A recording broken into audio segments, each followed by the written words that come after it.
takeaways and key things to watch during the Arizona Red-Blue game coming up Friday night.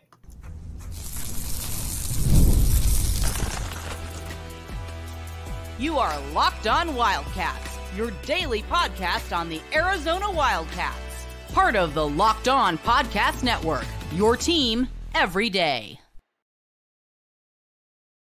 Thanks for keeping it locked on Wildcats and making this your first listen of the day. This show is brought to you today by FanDuel. Check it out, FanDuel.com. All right, now we've got a lot to get to this show. We are going to talk about Arizona Red-Blue.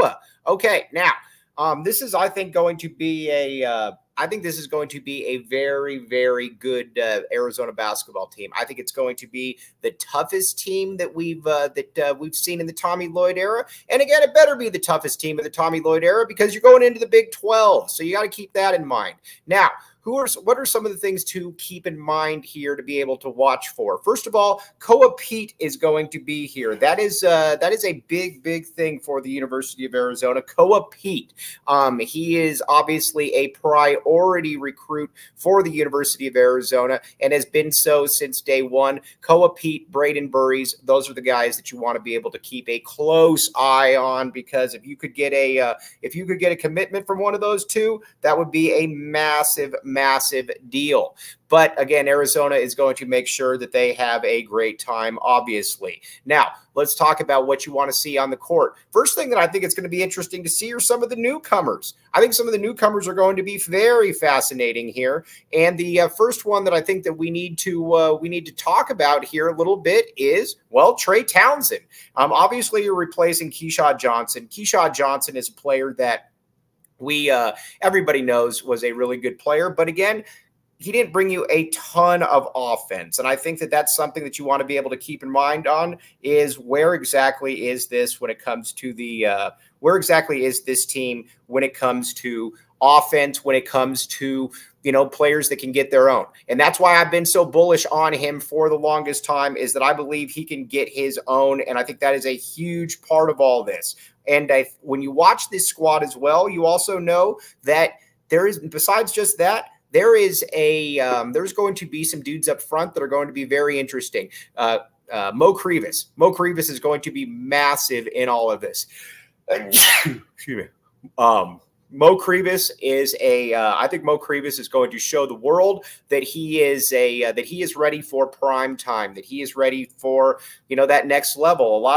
There's a lot of coaches on the staff, or there's a lot of people around the program that think that he is going to be off to the NBA next year. And, well, I guess we're going to find out exactly how close that is. I don't know that I necessarily go that far, but I don't know that I don't go that far either. That's going to be something that's going to be very, very interesting. He's shown off a three-point shot. He's shown that he's a little bit more of a, that he's got a little bit more perimeter skill. Is he able to showcase some of that? I think that's going to be interesting. Then KJ Lewis. I love KJ Lewis. And not only do I love KJ Lewis, I think that he is a player that is, I think he's going to break out in a big way this year. I think that with KJ, he's strong, he's physical, he can get to the bucket, and I think that he knows that he's going to be off at, probably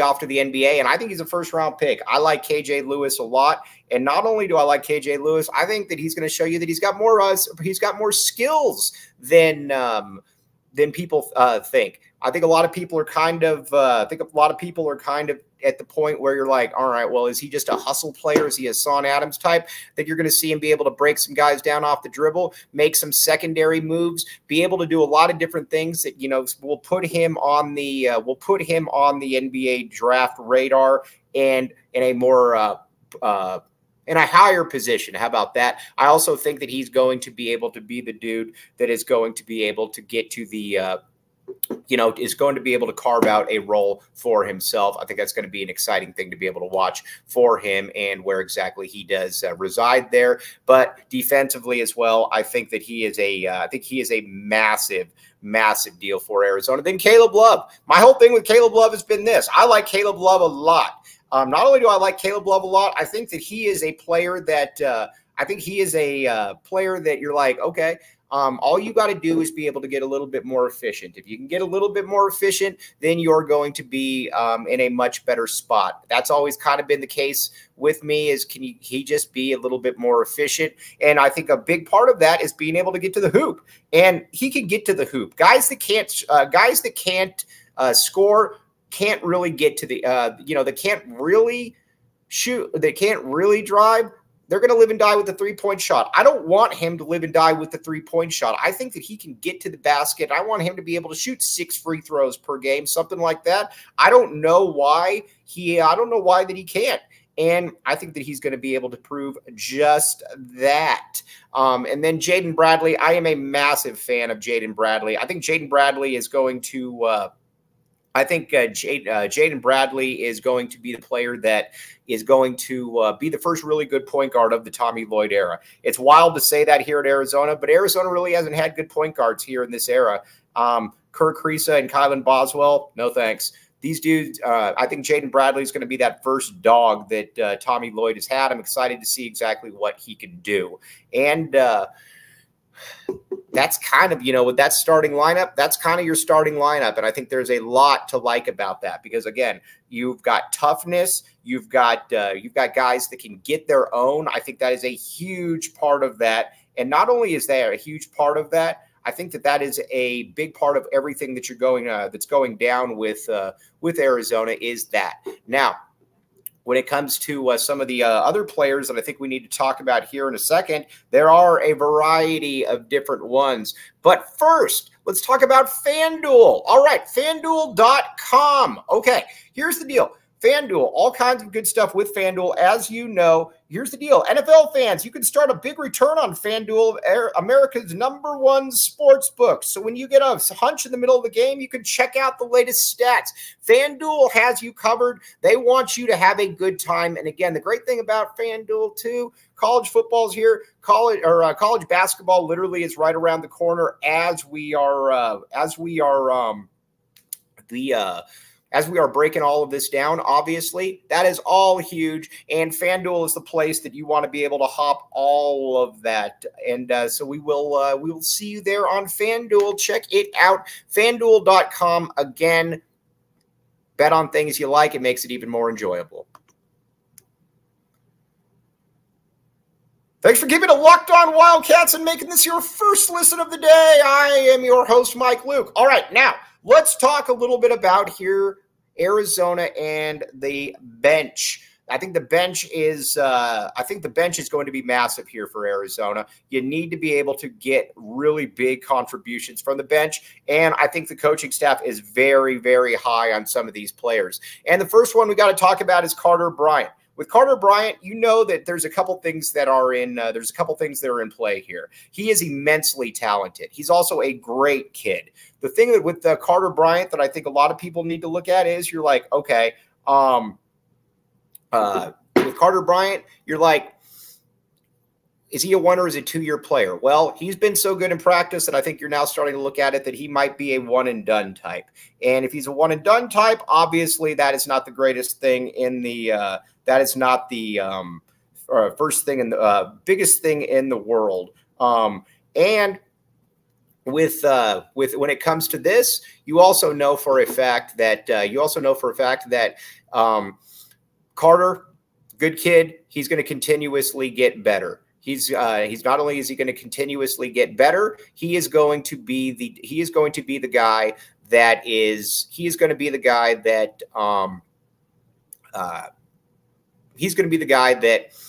you watch him, and I think his role is going to be get bigger and bigger to the point where you just got to be able to keep him on the floor. Guys like Carter Bryant are dudes that once they get going and they get comfortable, they get even better and better and better. And I think that's what you're going to see from Carter Bryant this year. I think that's certainly the fact. Then when you watch, how do I put this? When you watch this defense or this bench, you also see something. You also see this bench, and you're like, okay, who are these other guys that can get me who are some other guys that can get me a little bit of play? And I think the first one you got to talk about is, again, I think you got to talk about Anthony Del Orso. Anthony Del Orso has been a big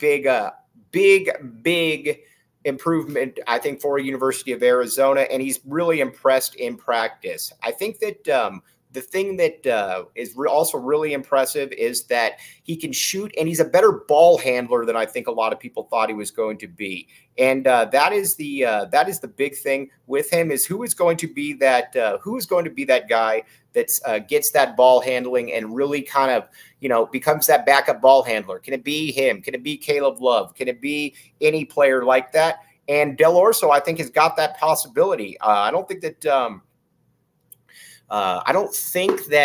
Arizona would be in the spot they were with him if they didn't promise him some kind of role there. And I know that they're very excited about what they've seen. Plus, he's a really good shooter. And I think that is a big part of all of this, is that he can shoot the ball. A lot of people are, I think a lot of people are so big on, you know, shooting the ball, and he's a dude that can do that. What does he look like out there? Does he look fluid? Does he look like somebody that can do that?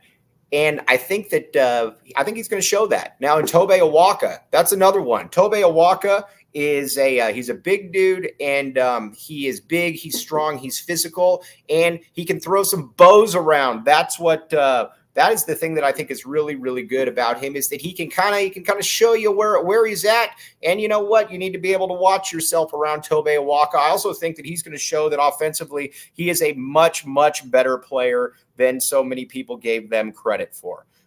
In a Rick Barnes offense, that's obviously going to be a little bit of an issue. So there is that. Now, the overall outcome of this weekend, we're going to talk about here in just a second. But first, Game Time. Check it out. Game Time. Okay, here's the deal. Take the guesswork out of buying tickets with Game Time. Download the Game Time app, create an account, use code LOCKEDONCOLLEGE for $20 off your first purchase. Again, Game Time. We know somebody that got a ticket to the Alamo Bowl last second. We like to try to put real life situations in here. That is a real life situation. Game Time has made things a lot easier for a lot of people, and it can make it easier for you as well. Sporting events are here. Sporting events are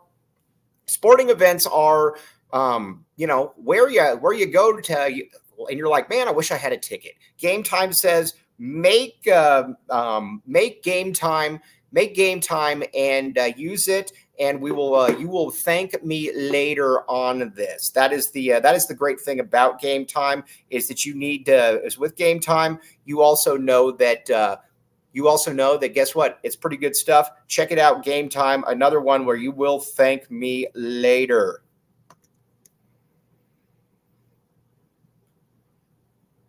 Thanks for keeping it locked on Wildcats and making this your first listen of the day. I'm your host, Mike Luke. All right, now let's talk a little bit about what this weekend means. This weekend is massive for recruiting, and not only is this massive for recruiting, this is a weekend where if you could get, and again, I'm not saying it's going to happen, but if you could get a Koa Pete to commit to the U of A, that would be huge, because again, Tommy Lloyd, obviously, I think the one thing that people have wondered a little bit about is his recruiting, as domestic recruiting. Transfer portal, he's obviously A+. Development, he's pretty good. The international recruiting and the domestic recruiting has been less than ideal. This would be a time to be able to silence some of the naysayers, some of the doubters. Braden Burries as well. Gilbert Arenas is going to be here. You know, maybe you could continue to do something really well with Elijah Arenas. But this is what it's about. Arizona, and I've said this from day one, Arizona in 2025 has to be able to find the has to be able to get some big time recruits. And I think when it comes to it, you've got to be able to say that Lloyd's got to be able to close on some elite level dudes. If you could get 2 elite level guys in this class, then all of a sudden I think everything becomes a lot easier for Tommy Lloyd, because then you could start marrying elite level high school recruiting with your the grad transfers and the portal, which you've already excelled at. So I think there is certainly that. Now, on that note, though, We will get out there, though. You got to get out there to the game. Not only do you got to get out there to the game, you got to be able to show your support, because there's going to be a lot of young men, and this is going to be a big season for Arizona. Big 12, this is whole new basketball, as we all know. Not only is it new basketball, this is a conference that is going to be very tough. So check it out. All right, now we're going to be back with you on the post-game Saturday. Thanks for keeping it locked on Wildcats.